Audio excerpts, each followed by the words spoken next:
Show cause করা হলো ঘাটাল লোকসভা কেন্দ্রের বিজেপি প্রার্থী হিরণময় চট্টোপাধ্যায়কে। নির্বাচন কমিশনের তরফে শোকজ নোটিশ দেওয়া হয়েছে। তাকে আগামী 24 ঘন্টার মধ্যে দিতে হবে জবাব। হিরণ ডেবরা ভিডিও অফিসে গিয়ে ভিডিওর সামনে হিরণ বলছেন, জেতার পরে কিভাবে টাইট দিতে হয় আপনাদের কথা দিলাম, যেভাবে হোক গ্রামের মানুষকে নিয়ে লাঠিঝাঁটা নিয়ে এসব লোককে ঢুকতে দেবেন না।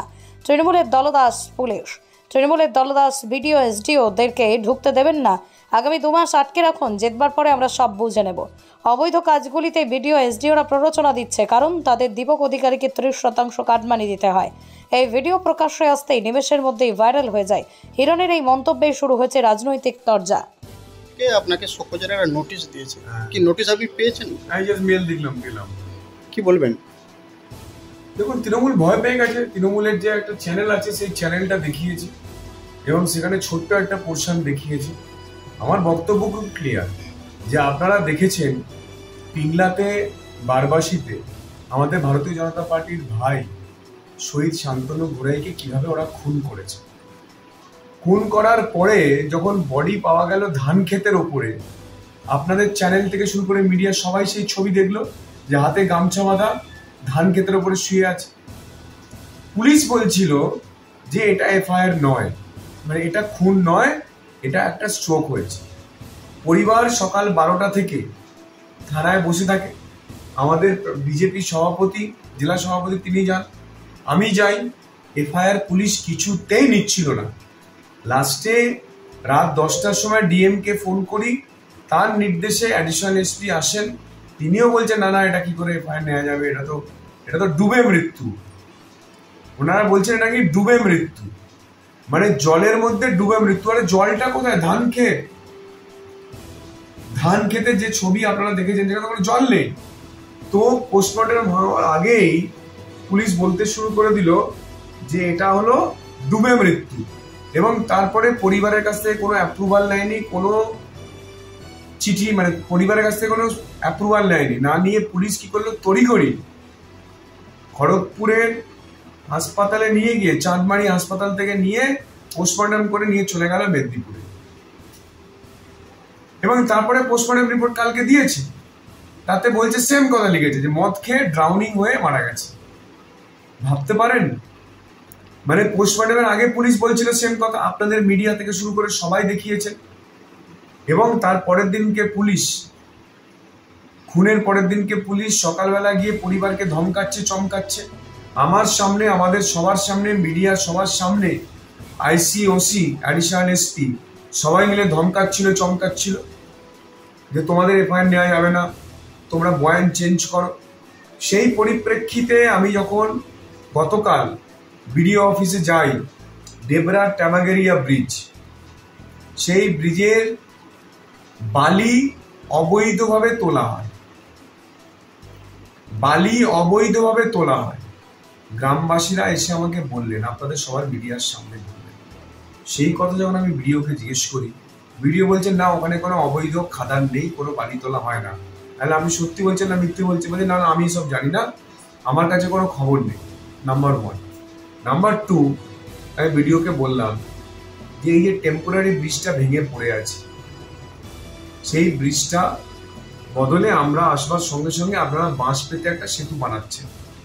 আমরা যখন যাই তখন দেখি একটা বাঁশ দিয়ে একটা সেতু বানানো হচ্ছে, এবং সেই সেতু পেরোতে গেলে এত বছর ধরে ওই যে ওখানে যে টেম্পোরারি একটা বানিয়েছিল, মাটির একটা সেতু বানিয়ে রেখেছিল, সেটা পেরোতে গেলে, আসতে গেলে, যেতে গেলে পয়সা নয়।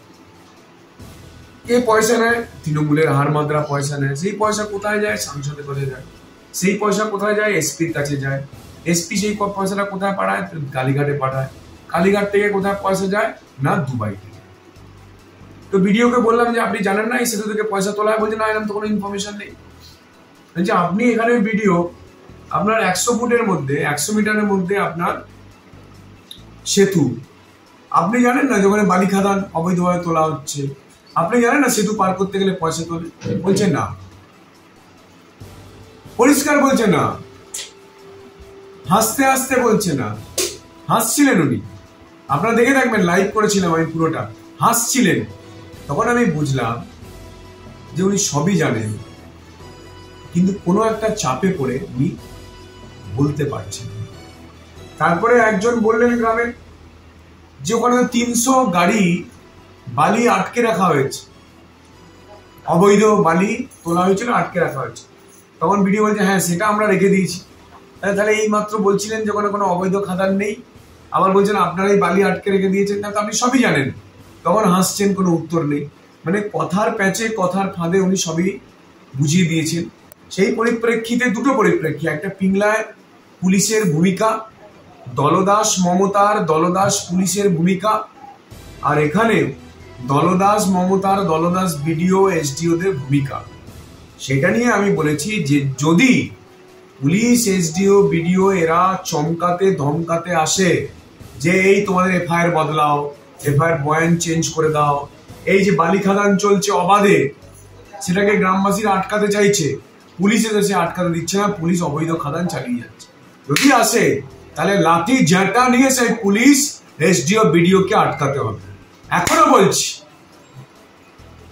বলছি যদি সেই অন্যায় পুলিশ গ্রামবাসীকে চমকাতে ধমকাতে আসে, এসডিও, বিডিও এসে তাদের চোখের সামনে যদি অবৈধ খাদান থেকে বালি ওঠে, তাহলে গ্রামবাসীদেরকে আটকাতে হবে। গ্রামবাসীরা না আটকালে এই অন্যায় দুর্নীতি চলতেই থাকবে। যখন পুলিশ গ্রামবাসীর বিরুদ্ধে কাজ করে, মানুষকে ন্যায় বিচার না দিয়ে কাজ করে, তাহলে এখানে বিচার কে পাবে?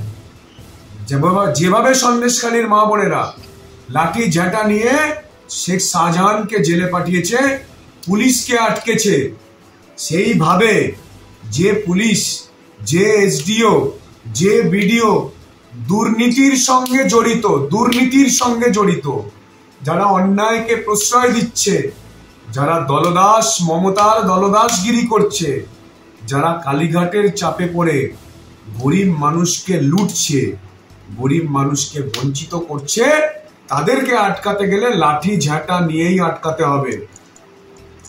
এই কথা পরিপ্রেক্ষিতে কি আপনাকে সকোচে নোটিশ করেছে? ভয় পেয়ে গেছে না, বালির খাদান নিয়ে কেউ আজ অব্দি প্রশ্ন তোলেনি। হিরণ চ্যাটার্জি গিয়ে ভিডিওকে চ্যালেঞ্জ করলো এবং ভিডিও স্বীকার করলো যে হ্যাঁ 300 গাড়ি আমি মাল আর বালি আটকে রেখে দিয়েছি। আমি প্রশ্ন করতে চাই পশ্চিমবঙ্গ সরকারের ভিডিওকে, আমি প্রশ্ন করতে চাই